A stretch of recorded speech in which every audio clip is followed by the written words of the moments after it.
¿Qué tal, Antonio? Buenos ¿Cómo días. estás? Bien, todo bien. ¿Empezamos otro país? Digo, ¿empieza otro país ahora para el gobierno suyo? Definitivamente. Primero hay que poner en contexto qué es lo que significa la aprobación de la ley bases Sí. y lo que hemos hecho hasta ahora, que nosotros definimos como la fase 1 del gobierno. Por un lado, hemos pasado la reforma estructural más grande de la historia argentina. La ley bases que pasó anoche es un hito histórico y monumental para la historia argentina. Primero porque es 5 veces más grande que la reforma que hizo Menem, siendo que la reforma de Menem era la reforma más grande de la historia argentina. Si a eso le sumamos que el DNU está vigente, eso significa que Argentina acaba de poner en marcha 800 reformas estructurales. Esto significa que Argentina, en términos de libertad económica, va a escalar 90 puestos. Argentina empieza a parecerse a países como Alemania, Francia, Italia, con lo cual esto nos pone en un sendero de crecimiento a niveles de poder cuadruplicar nuestro PBI per cápita. Con lo que implica eso en términos de reducción de pobres, de indigentes y aumentos sustanciales en los niveles de vida. Cuestión estructural. Por otra parte, también hemos logrado consolidar lo que nosotros, una de nuestras principales políticas, que fue el déficit cero. Básicamente, los números hasta mayo han sido verdaderamente imponentes, a pesar de los continuos pronósticos de que era solamente un mes y al mes que seguía se caía. No solo eso, sino que además tenemos las esperanzas de que los números que van a terminar dando el mes de junio, que tiene en contra, digamos, la estacionalidad en términos de lo que es el pago de medio aguinaldo, van a ser números verdaderamente sorprendentes y eso nos va a dejar un colchón, esos 6 meses muy grande, un colchón financiero muy grande para enfrentar los pagos de intereses del mes de julio. Sí. Por lo tanto, la consolidación fiscal está en marcha y lo que viene de acá para adelante es, ya pasó la etapa del déficit cero, ahora vamos a la etapa de la emisión cero. Es decir, ahora se viene... ¿Esa es la fase 2? Claro, ahora se viene el cambio de régimen monetario. Básicamente, lo que nosotros estamos apuntando es a que lo que se denomina la base monetaria amplia no varíe más. Entonces, ya se... Es decir, no vas a emitir más. Exacto. Entonces, sí, pero hay algunas cosas muy importantes, por eso estoy definiendo como base monetaria amplia, porque ahora quiero explicar algunas cosas, porque he visto algunos analistas, la verdad que de una pobreza conceptual verdaderamente grosera, entonces creí que algunas cosas no había que explicarlas, pero parece que sí hay que explicarlas. Dicho esto, está cerrado el grifo fiscal. Nosotros en esta etapa hemos eliminado fuertemente los pasivos remunerados. El cuasi fiscal representaba 10 puntos del PBI. Ya lo hemos bajado a 1. O sea, hay un ajuste adentro de las cuentas del Banco Central de 9 puntos del PBI. Parte va a quedar de ese déficit porque es algo que se generó en la primera parte del año. Y la idea es que la base monetaria amplia, que hoy está en el orden de 7 u 8 puntos del PBI, cuando históricamente la base monetaria, la simple, ha estado en el siglo XXI en torno al 9 o 10%. La base monetaria simple en Argentina hoy es 2,8 del PBI. Es decir, serían niveles de demanda de dinero propios del camino de una hiperinflación. Una de las cosas que está sucediendo es que la economía, digamos, como encontró un piso y está rebotando, la demanda de dinero está creciendo. Entonces, una de las cosas que vos estás viendo es que la base monetaria, la simple, se está expandiendo como consecuencia del aumento del circulante. Es decir, la gente, dada la caída de la tasa de inflación y dada la caída de las tasas de interés nominales, eso hace que la gente desee tener más dinero en sus bolsillos. Entonces eso lleva a una recomposición del circulante. Y esa recomposición del circulante hace que vos salís de esos depósitos y entonces los bancos le piden al Banco Central que se emita, y en consecuencia lo que vos tenés es que la base monetaria amplia está constante, pero va cambiando la composición. Es decir, hay un equilibrio virtuoso que en la medida que vos vayas avanzando en el aumento de la demanda de dinero y que se vaya recomponiendo la situación económica, lo que vos vas a tener es que cada vez la base monetaria simple se tiene que ir pareciendo más a la base monetaria amplia hasta que terminan de desaparecer por completo los remunerados. Bien. Eso es lo que tiene que ver con una de las partes, digamos, de la cuestión monetaria. Y entonces, una vez que nosotros terminamos de resolver el problema de los puts, esto ya estaría poniéndole casi un fin a lo que tiene que ver la cuestión de los pasivos remunerados. Una vez que nosotros además logramos converger en materia de inflación, que ahora voy a explicar qué es, cuando se cumplen todo ese conjunto de elementos, están dadas las condiciones para salir del cepo. Dicho esto, es entonces, ¿qué es lo que está faltando? ¿Te puedo preguntar?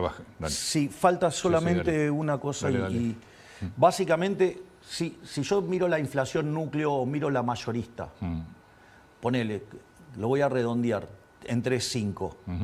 La verdadera inflación, digamos, que tiene Argentina no es 3,5, es 1,5. Porque vos tenés 2 de pauta de devaluación, ¿no? Sí. Entonces, la primera etapa es que ese 3,5 termine pareciéndose a 2. Una vez que se parece a 2, vamos a 1. Una vez que vamos a 1 y alcanzamos 1, o una de dos, o vos vas por una situación de tipo de cambio fijo, o, digamos, vas a una situación de tipo de cambio flexible.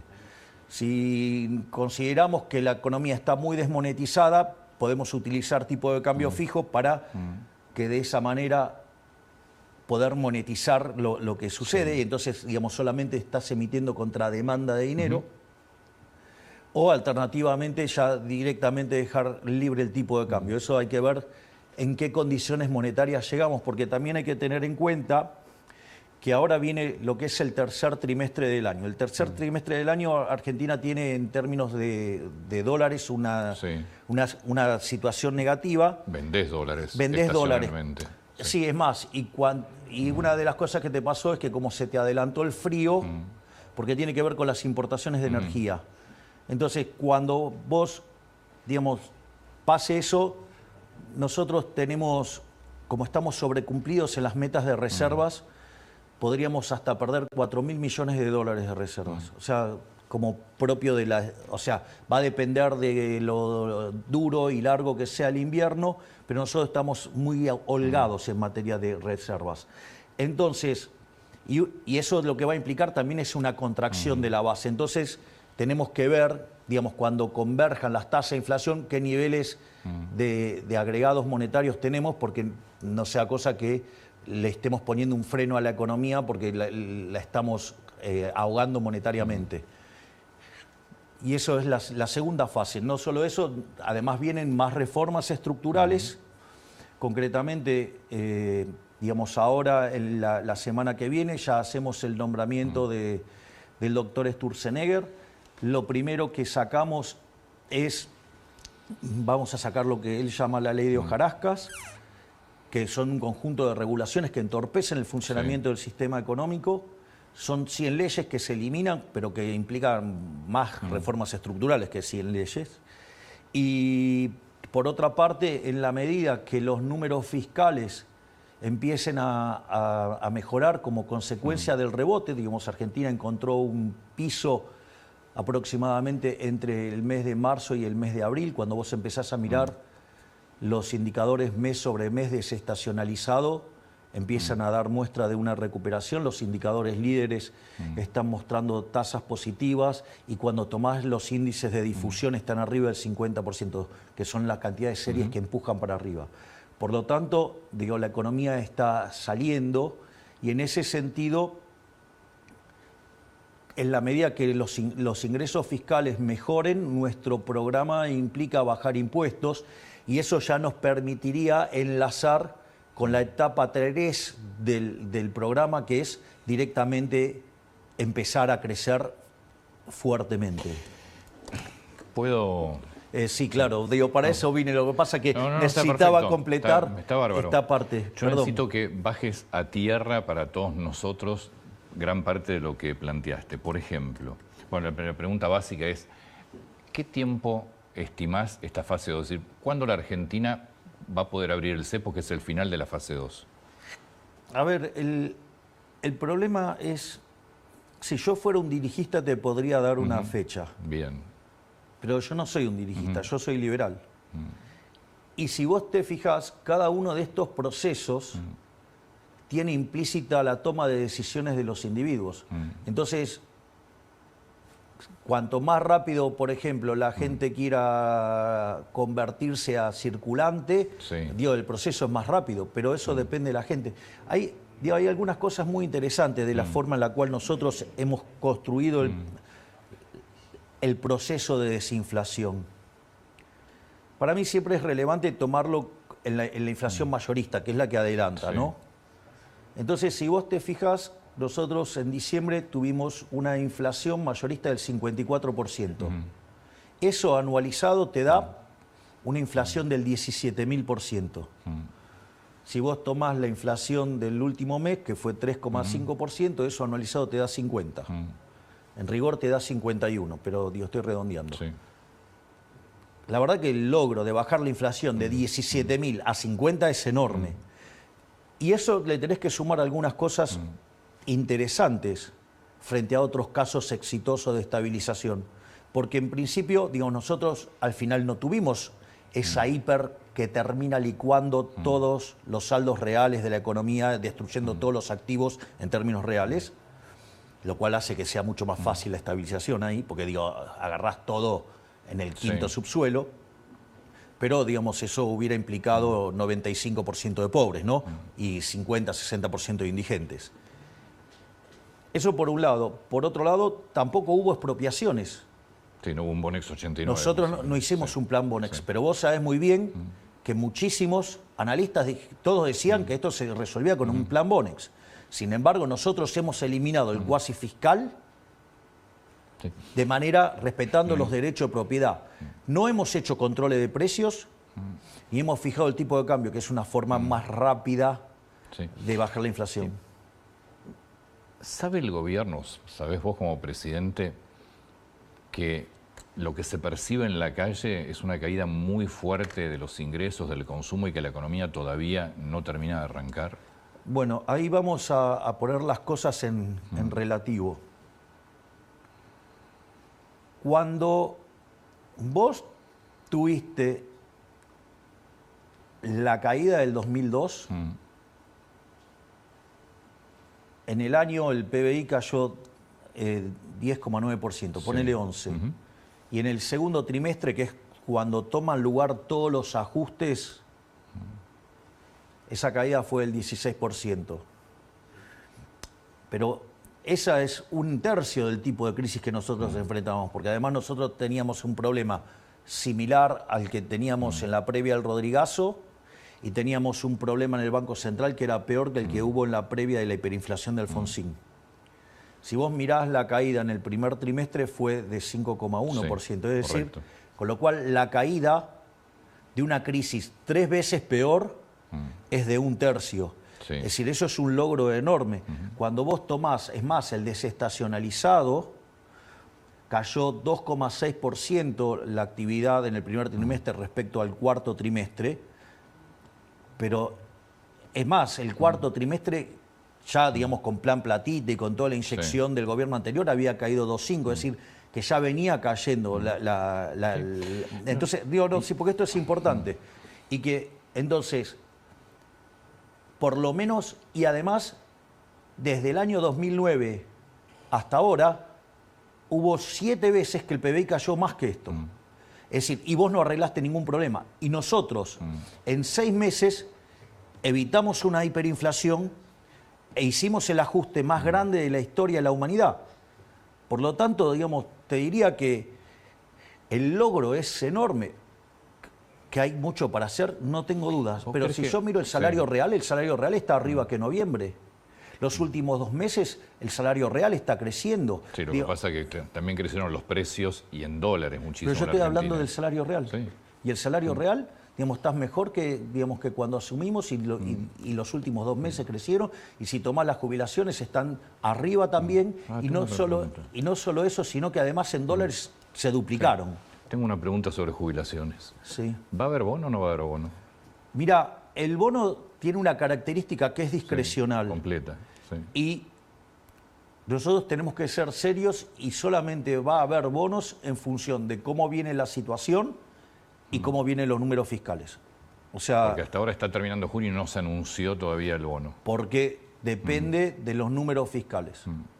Es decir, nosotros no vamos a engañarle a la gente, no vamos a mentirles dándole cosas que no hay. Y después eso lo terminaba siendo emisión monetaria y el efecto neutro, discúlpame, el efecto agregado es mucho peor, porque a vos te dan ese papel de colores que no compra nada y no es que solamente va a precios. Esa situación en la cual en la transición va a precios genera una distorsión en el funcionamiento del sistema que hace que el nivel de actividad sea menor, con lo cual esta política de hacer las cosas con emisión monetaria lo que te genera es una situación de peor pobreza. Sí. El ministro Caputo había dicho que si se aprobara la ley bases, cuando se apruebe la ley bases se iba a reducir el impuesto país de 17 a 7,5. Efectivamente. Eso ahora, digamos, cuando termine de reglamentarse la ley y empiecen a correr los ingresos, a partir de ese momento, una vez que vos limpiás ese efecto, digamos, se empieza a aplicar esa reducción. O sea, la reducción, vos, está aprobada la ley, se reglamenta. Sí, cuando vos tenés todo en funcionamiento, eso es una cuestión de caja. Sí. Entonces, ahí automáticamente después se saca. ¿Tiempo? Porque eso depende de ustedes ya, no es de la gente. Bueno, digo, sí, pero hay cuestiones operativas que por eso resolver, gobierno, digamos, no sé. Imagino que podrá ser en agosto, supongo. Es, bueno, pronto. No, bueno, está bien, digo, o sea, por eso, porque vos necesitas reglamentarlo, pero también vos necesitas que esté funcionando, es un problema de caja. Es una segunda fase que empieza ahora, donde vamos a empezar a ver en la calle que la economía se empieza a mover. De hecho, la economía se está moviendo. En sectores muy particulares. La vida es así. Sí, pero se debería extender. La realidad es heterogénea, digamos, es naturalmente así. Sí. Y algunos van primero y otros van después, o sea, es parte de la vida misma. Lo que sí podemos decir es que hay fundamentos para que empecemos una recuperación sólida, y acá hay varios elementos que juegan. El primer tema es, vos venís de una economía que durante 20 años se estuvo comiendo el capital. Por lo tanto, al haber poco capital en la economía, eso se traduce en niveles de productividad muy alta. Quiere decir que los proyectos, en términos reales, tienen retornos muy altos. Eso es un disparador de la inversión. Ese es el primer punto. El segundo punto es, vos tenés un efecto de rebote. O sea, vos tenías el pánico, la gente en pánico no consume, digamos, se retrae, y ahora, digamos, cuando pasó el pánico empieza a expandir también. Además tenés recomposición de salarios reales y de jubilaciones, digamos, que le vienen ganando a la inflación. No solo eso, con lo cual tenés un efecto desde el lado de la oferta, tenés un lado desde el lado de la demanda, y por otra parte, una de las cosas que es muy importante, el corrimiento del sector público en la economía, el gasto público en términos reales cayó 30%. Es decir, y además eso implicó un ahorro fiscal de 15 puntos del PBI. Ese ahorro ahora vuelve para que la gente lo pueda usar, no para que se lo esté comiendo el fisco. Esto no es un tema menor, porque la parte interesante de esto es que nosotros discutíamos en diciembre la hiper y hoy estamos discutiendo los créditos hipotecarios. Digo, eso me parece que como cambio en el eje de la discusión no es Es una trivial. pregunta que yo había anotado. ¿Sacarías un crédito hipotecario ahora o esperarías? Sí, yo estaría en condiciones de, Sí. digamos, aparte porque vos lo que ves es que, digamos, primero que las tasas de interés en términos reales son muy bajas. Segundo, que las propiedades están deprimidas. Y por otra parte, vos vas a tener una situación donde tus ingresos van a mejorar y además con la inflación a la baja, con lo cual te diría O sea, que... vos sacarías hoy un crédito hipotecario. Sí. No esperarías a que bajen más las tasas. Sí, podés hacerlo, pero te va a costar más caro la propiedad que vas a comprar. Tiene que ver con eso. O sea, aparte de la apuesta es, ojo, porque la propiedad vale algo hoy y cuando vos quieras ir por la tasa más baja, también es más alto el valor de la propiedad. Nombraste a Sturzenegger que la semana que viene ya se incorpora al gobierno. Sí, ayer estuvimos trabajando 3 horas con Federico. Sí. ¿En qué lugar? Vamos a crear un ministerio que tiene como misión básicamente continuar con el proceso de reformas. O sea, yo siempre, digamos, para que la gente tenga algo para visualizar qué es lo que tengo en la cabeza, digo, bueno, parecernos a Irlanda. ¿A Irlanda qué quiere decir cuando digo eso? Que era un país que era el más miserable de Europa y hoy es un país que tiene un PIB per cápita 50% superior al de Estados Unidos. La realidad es que a mí con eso no me alcanza. O sea, yo quiero hacer que Argentina sea el país más libre del mundo. Y conforme un país es más libre, es mucho más rico. De hecho, los países más libres son cerca de 12, 13 veces más ricos que los reprimidos. O sea, tienen 25 veces menos de pobre en el formato estándar, 50 veces menos en el extremo. Entonces, ese es el modelo. El modelo es el modelo de la libertad. Y ese es el área que va a tener Sturzenegger. Sturzenegger es el encargado de llevar a cabo las reformas estructurales para que ganemos libertad económica y podamos seguir creciendo, poder seguir poniéndole musculatura al crecimiento de largo plazo. Se habló mucho de un informe del Fondo Monetario que hablaba de una devaluación del 30%, que en junio se terminaba el dólar blend, que era el dólar de liquidación de exportaciones. El ministro Caputo lo negó esto sistemáticamente. ¿Te preocupa el valor del dólar hoy en Argentina? No. No, y voy a explicar por qué. Vos hoy no comprás dólares libremente. O sea, todavía tenemos Comprás cepo. bonos, sí. Entonces vos comprás dólares por una vía indirecta, es decir, lo comprás vía bonos. El problema es que el bono no, es un mecanismo indirecto. Sí, sí, sí. Entonces, entonces el dólar no solo está reflejando las cuestiones que tienen que ver con el dólar, sino que al mismo tiempo está reflejando cuestiones que tienen que ver con el bono. La verdad que la conducta de algunos diputados con tanta vocación por destruir el equilibrio fiscal, cuando nosotros teníamos el riesgo en la zona de cerca de 1150, lograron hacerlo llevar hasta 1600. Eso que contamina la percepción de la solvencia intertemporal de la economía y que se impacta sobre el precio de los bonos, que los hace caer y que el riesgo país, los degenerados fiscales los llevaron a 1600, la contracara de eso es que también, digamos, se manifiesta como un dólar más alto. Eso es una cuestión. La segunda es, vos en este periodo, de vuelta tenés el periodo donde estacionalmente perdemos divisas. Algunos hicieron una lectura de que eso era un problema y en realidad es parte de la estacionalidad. Es decir, es como decir que hay un problema porque Antonio hace frío en invierno. Digo, es casi como una estupidez, pero bueno, digamos, o sea, esa es la calidad de analistas que tenemos.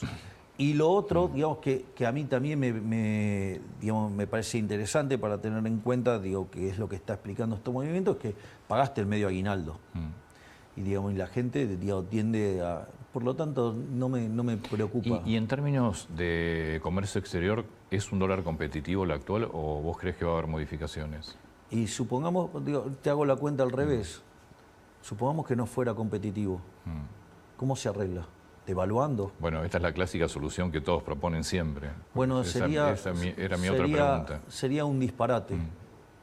Suponete que te lo hago con un modelo... Si no tenés que buscar competitividad bajando impuestos, por ejemplo. Exacto, eso es lo que nosotros estamos proponiendo. Y de hecho la idea en el programa de crecimiento que estamos haciendo es con el gasto público fijo. De modo tal que todo lo que se genera de crecimiento y que se traduce en aumento de la recaudación va a permitir bajar impuestos. Y entonces la idea es terminar simplificando la estructura tributaria y que de 170 impuestos vayamos a 10. Obvio que esto, digamos, por eso es tan importante ahora que viene lo que es el Pacto de Mayo. Entonces, en ese sentido, digamos, ¿dónde estábamos? Con el dólar, con el dólar competitivo o no competitivo. Ahora vamos por este lado. Suponete que yo tengo un modelo muy simple de transables y no transables. Y la competitividad viene dada por el precio de los transables respecto de los no transables, ¿no? Es es una forma estándar de mirar el problema. Primero te cuento, si vos pensás en esos términos, la baja del gasto público implica que el tipo de cambio, digamos, se vuelve más competitivo, porque impacta directamente. Y nosotros hicimos una reducción del 30% real del gasto público. Detalle que lo dejo, digamos, para los ignorantes, digamos, que viven engañando gente vía consultoras. Pero ahora voy a ir a otra parte. Suponete lo siguiente, tenés la foto y viene un torpedo y te rompe la mitad del sector no transable de la economía, con lo cual vos tenés una contracción de oferta. ¿Qué crees que va a pasar con el precio de los no transables? Tendría que subir. Obviamente. Por lo tanto, si vos lo mirás en términos de ese precio relativo, la economía se apreció un montonazo, porque el precio de los no transables... Ahora la pregunta es, ¿eso se arregla devaluando? Sería un disparate. Vos lo que tenés que arreglar es la recomposición del sector no transable. Si vos llegás a devaluar y haces subir el precio de los transables porque devaluaste, ¿cuál es el problema? Que la asignación de recursos que vos necesitás que vaya a ese lugar para corregir el problema de competitividad, lo estás bloqueando con la propia devaluación.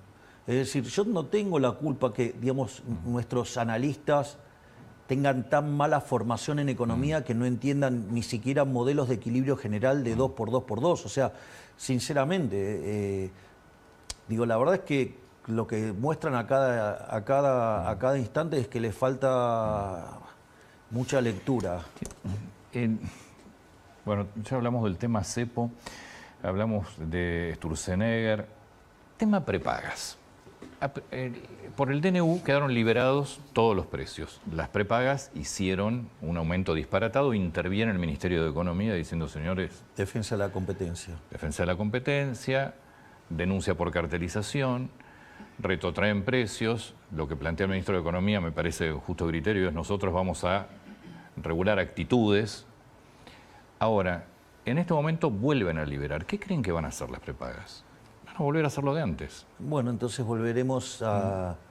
Si cometen exceso, volveremos a recurrir a defensa de la competencia. Porque digo, si ya con el...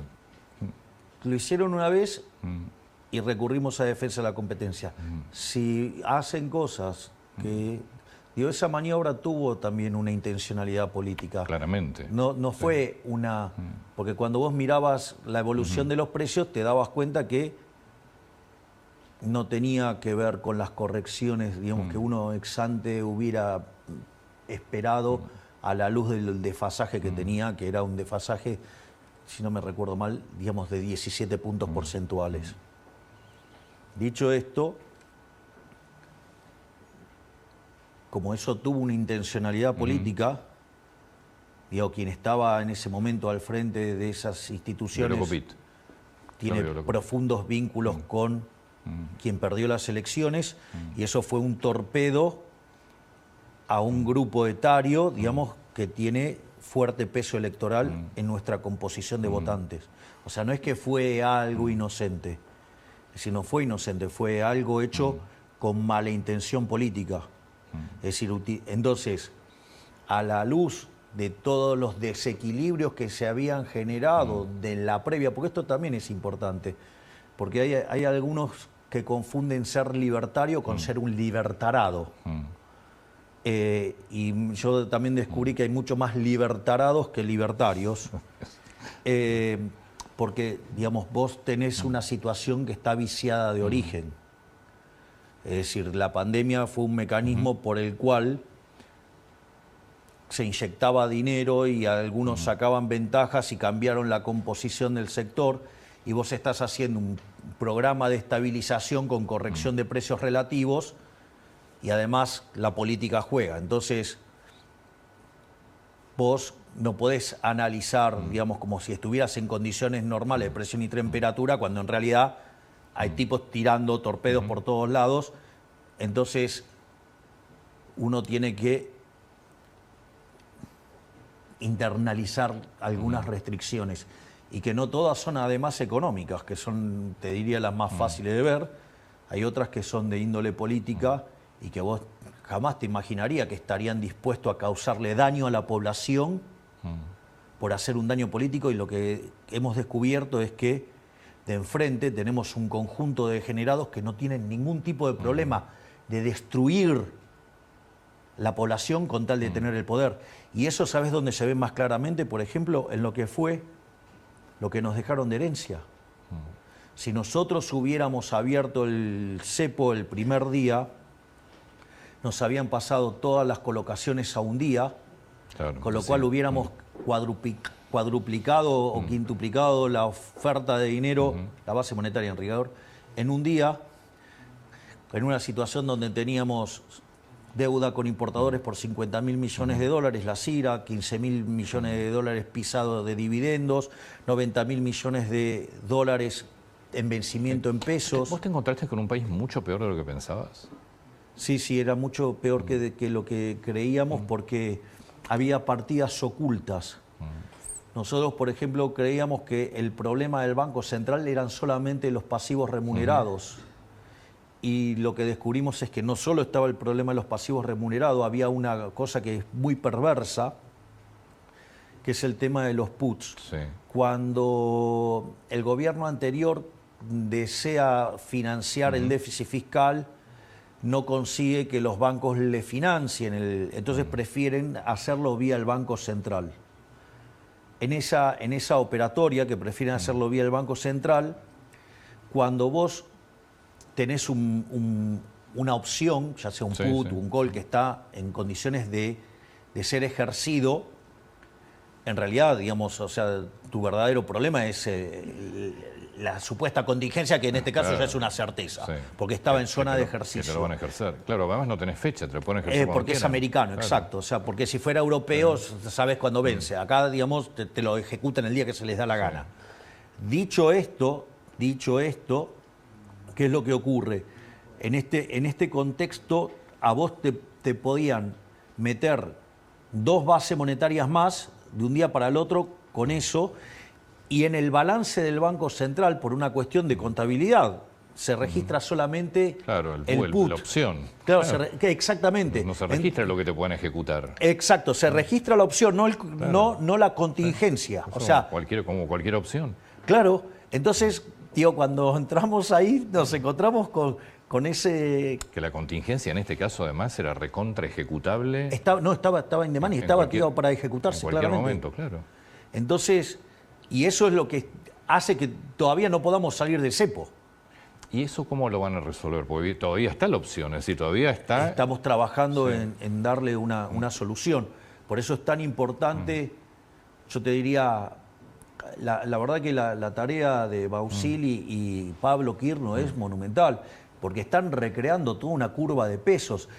Recrear esa curva de pesos hace que esos pasivos monetarios remunerados, que nunca deberían haber estado en el Banco Central, vuelvan a estar donde tenían que estar, que era en el Tesoro, porque la contracara de eso son los 45.000 millones de dólares que se robaron del Banco Central el gobierno anterior. 45.000 millones de dólares que se robaron. Sí, claro. Digo, porque no deberían haber ido por el lado del Banco Central, no deberían haber saqueado el Banco Central. ¿Y quién se los quedó? Se los gastaron haciendo populismo. Entonces el plan platita, pero 45.000 millones. A lo largo de... Sí. Es más, Y es más, en mi definición se O robaron... sea, el doble de las reservas. Se robaron 28 puntos del PBI con señoriaje. Lo que pasa es que no está tipificado como delito, pero el señoriaje es delito. Vos emitiste 28 puntos del PBI en 4 años, pero de esos 28 puntos del PBI, 13 se emitieron en el último año.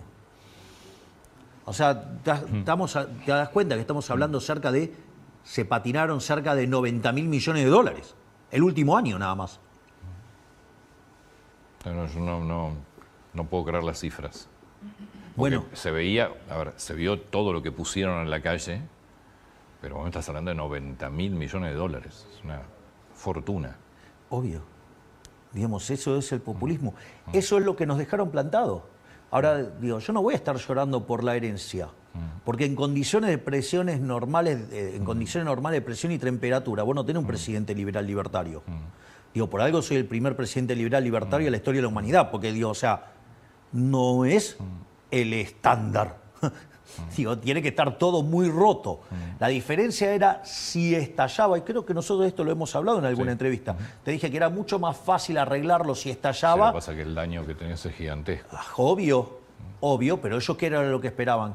Que en lugar de actuar como libertarios, actuáramos como libertarados y que nos estallara todo, y en diciembre arrancaban los saqueos y en enero ya ellos volvían al poder, todo el ajuste se hacía por las malas y todo era culpa de los libertarios, y entonces ibas a tener 100 años más de populismo hasta que nos hundiéramos en la más guarra de las miserias. ¿Te puedo volver al principio de la fase 2? Donde quieras. Pero trata de llevármelo a nuestra vida y a nuestro lenguaje. Explícame la fase 2 en la calle, para todos nosotros. O sea, ¿en qué nos va a cambiar la fase 2 del gobierno? Con la ley de bases aprobada, el paquete fiscal aprobado. La fase 2 tiene algunos elementos interesantes. Que empezás a aprovechar los réditos de haber hecho la estabilización, y eso va a significar un nivel de actividad recuperándose, una mejora del empleo, una mejora de los salarios respecto de la inflación, mejora de las jubilaciones respecto de la inflación, tasas de interés más bajas, la existencia de créditos, ¿sí? Y un proceso de inversión donde el RIGI juega un rol fundamental para conseguir nuevas inversiones. Y eso, lo que vos tenés en la fase 2, implica además empezar a terminar definitivamente con el problema de la inflación, que cuando vos tengas eso terminado y vos puedas asegurarte que la emisión sea cero, podemos ir a la ley de emisión cero, donde básicamente si vos emitís dinero... Está la ley comparada delito de lesa humanidad. Exactamente, donde va preso el presidente, el ministro de Economía, el presidente del Banco Central, todo el directorio y los diputados y senadores que aprueben esas cosas. Vos me podés decir, bueno, pero puede venir alguien y la puede cambiar. Sí, pero como tiene esa característica de lesa humanidad, puede volver otro y decir... no prescribe. Exactamente. Eso no es menor, porque eso es determinar que se muere la inflación. Por otra parte, como nosotros apuntamos que la base monetaria amplia no cambie y que la base monetaria tradicional vaya convergiendo a la amplia, toda la monetización de la economía se va a hacer de manera endógena por la gente y vos vas a poder usar distintas monedas. Entonces, y vos vas a tener más reformas estructurales. Nosotros tenemos todavía más de 3.000 reformas estructurales. Si ya metimos 800, vamos a meter 3.000 más. Ese va a ser Sturzenegger. Exactamente. Y eso es todo inyección al crecimiento. ¿Dolarización ya quedó al margen y No, la dolarización va a ocurrir naturalmente. Esa es la dolarización endógena. Endógena, claro, porque si yo dejo fija la cantidad de dinero, ¿sí? Y los distintos aumentos de la demanda de dinero, en lugar de que vos los tengas que pasar por el mercado, vos puedas usar los dólares o la moneda que vos quieras, es en realidad competencia de monedas. Entonces, vos, por ejemplo, porque si vos estás en el sector petrolero, es más probable que utilices el WTI, no necesitas usar el dólar. Está bien, pero el peso no va a desaparecer. El peso, digamos, no necesita desaparecer. Digo, lo que necesitas es que no crezca más.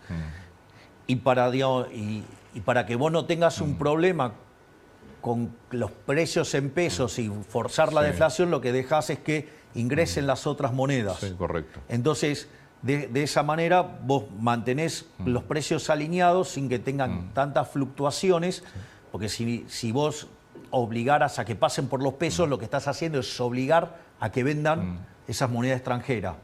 Entonces, lo que a vos te ocurre es que va a empezar a darse la monetización de la economía con la presencia de nuevas monedas. Perfecto. Va a haber un momento que va a ser tan grande la relación entre el resto de las monedas y el peso que Sí, digo, va a ser de forma endógena. puede decidirse en algún momento sacarlo, lo puedes hacer, digamos, desde mi punto de vista lo mejor sería sacarlo, porque digo, está claro que yo no quiero emitir, pero a mí no me consta que otros no quieran emitir. Pero bueno, eso también es un proceso en el cual Sí. digo, se va a ir dando con el tiempo, pero esto es como todo, Antonio. A ver, están todos ansiosos con la inflación. Y ahora, digo, vos toma cualquier reportaje mío y yo te decía, ¿cuánto tiempo tarda en bajar la inflación? 18 meses. Sí. 18 a 24. No, Digo, aparte y van siempre 6. siempre planteaste un programa a 30 años, básicamente, con distintas etapas. Exacto, digamos, o sea, para que... De hecho, la dolarización, si yo mal no recuerdo, era al año o año y medio que se empezaba a plantear. se empieza, claro, digamos, primero tenés que arreglar todo el desastre que te dejaron el Banco Central, que es bastante más grave de lo que había, y una vez que vos saneás el Banco Central, una vez que estás en el régimen de competencia de monedas y tenés un sistema financiero anticorrida, recién ahí podés avanzar en la dolarización. ¿Te preocupa que suba la inflación en junio, como están planteando las consultoras a raíz de la suba de tarifas, que se vaya a 5.2, 5.5? No, no, porque si yo miro la tendencia es a la baja. Creer que toda esa tendencia no puede tener un serrucho es un error conceptual enorme. A mí lo que me preocupa mucho más en el sentido de que hay que mirarlo, para mí lo que hay que estar mirando todo el tiempo es la core y la mayorista. Sí, correcto. Entonces, y siempre el comparado es, tenés un piso de 2 porque tenés la pauta devaluatoria. Aparte los servicios públicos los sacás, no están en la core. Entonces, Bien, exacto, sí. porque vos en el medio lo que estás teniendo es una recomposición de precio relativo. Una recomposición de precio relativo no es inflación, es recomposición de precio relativo, que lo vas a manifestar como una situación donde digamos, te suben los precios, pero ese es un problema de la recomposición, no de... Mira, te lo hago con un ejemplo más fácil. Suponete que tenés una situación X en la economía y por algún motivo, no sé cuál, el que fuera, hay una caída en la demanda de dinero porque inventaste un mecanismo por el cual cambiás los modos de pago y entonces demandás menos dinero, pero no por, digo, por nada más que por eso. Sí. Por lo tanto, o sea, la demanda de dinero cae. ¿Cuál es la consecuencia? Que pierde poder adquisitivo el peso, o sea, con lo cual tenés un salto de once for all, o sea, de una vez para siempre, en el tipo en el nivel de precios, pero eso no es inflación, es un cambio de precio relativo. Yo tengo dos preguntas. Una, Qué bueno, son las dos preguntas, o sea... por ahora. No, esta semana Lula dijo que vos deberías pedirle disculpas. ¿Qué pensás de Lula? ¿Qué pensás de lo que dijo? La verdad que una discusión tan chiquita, ¿no? Parece una discusión de criaturas de preadolescentes. Porque, digo, es el mismo mecanismo de Petro, es el mismo mecanismo de Sánchez. O sea, No, lo de Sánchez fue distinto, porque No, Sánchez no, hubo un no, insulto no. previo del gobierno de Sánchez a través de Puente. ¿Y vos te crees que Lula no hizo cosas parecidas Pero lo de Sánchez metiéndose? fue mucho más grosso. ¿Y no te crees que Petro y Lula no hicieron cosas similares? En el caso de Lula metiéndose activamente en la campaña electoral nuestra. ¿De qué Con lo cual estamos no le hablando? vas a pedir disculpas a Lula. Pero aparte, digamos, las cosas que yo dije encima son ciertas. Digo, ¿cuáles son los problemas? ¿Que le dije corrupto? ¿Y acaso no fue preso por corrupto? ¿Y qué le dije? ¿Comunista? ¿Y acaso no es comunista? Digo, ¿desde cuándo hay que pedir perdón por decir la verdad? ¿O estamos tan enfermos de corrección política que a izquierda no se le puede decir nada, aun cuando sea verdad. Es como, no sé, ¿cuánto medís? ¿1,90 m? 1,87. 1,87. Che, Antonio, me dice 1,87 m, y como vos no te autopercibís de 1,87 m, entonces te tengo que pedir disculpas, discúlpame, digamos. Nada. Digamos que son situaciones diferentes. En el fondo es lo mismo, lo que pasa es que lo estoy llevando a un ejemplo ridículo. Digo, para que veas lo ridículo que es. Pero lo que quiero que veas, Sánchez también exigió que se le pida disculpas. Sí, Petro también exigió que se le pida disculpas. Pero la situación de Sánchez es diferente, porque Sánchez, uno de sus ministros que nunca pidieron ellos disculpas, fue muy agresivo con el presidente de la Argentina. ¿Y a vos no te parece que la campaña negativa que me hizo Massa, impulsada desde Brasil, eso no fue agresivo? Pero en todo caso es un problema de Massa también. Pero igual la pregunta era... Digamos, de vuelta, Sí. pero ¿quién era la contraparte? Digo, ¿me van a pedir disculpas por la cantidad de mentiras que dijeron durante toda la campaña? Me quedó claro. Digo, porque aparte, digamos, o sea, los que mintieron exige que se les pida perdón porque uno les dijo la verdad. Vamos. Entonces, hay que ponérselo. ¿Sabes qué? Hay que ponerse por encima de estas niñedades. ¿Sabes por qué? Porque es más importante, digamos, los intereses de los argentinos y los brasileros que, digamos, el ego inflamado de algún zurdito. ¿Y por qué le pediste disculpas al Papa? Que dijo, entre otras cosas, que eras el maligno. No, yo le dije eso. No, el Papa, tenés razón, vos le dijiste eso, el Papa dijo otra cosa y volvió ahora en esta última vez. Porque, digamos, ¿Por qué le pediste disculpas al Papa, que también fue bastante duro con vos? Pero fue distinto lo que hizo el Papa y él tiene una interpretación de los hechos y tiene una visión de algunas cosas que es directamente opuesta a la que yo tengo. Y una de las cosas que yo me di cuenta ahí es que por más que vos tengas una visión distinta y que hasta tengamos interpretaciones distintas de las Sagradas Escrituras, eso no ameritaba que yo utilizara los calificativos que utilicé, porque ahí me equivoqué, porque en el fondo le estaba diciendo algo por pensar distinto y por tener una lectura de las Sagradas Escrituras distinta, digamos, a la que tengo yo. Digo, él no tiene por qué comprar mi argumento de Samuel 8 y mi argumento sobre Sí, San yo igual Lucas. creo que la visión del Papa es política, netamente. Es un Papa peronista, me parece que es política, es completamente política. Yo creo que tiene que ver con su forma de ver desde la perspectiva de un jesuita. Pero eso en el momento, yo caí en la trampa de creer que era una cuestión de índole porque es peronista. Ese fue mi error y por eso contesté como contesté. Y cuando me fui desasnando sobre temas vinculados a la interpretación y lectura de las Sagradas Escrituras, digo, las cosas son bastante...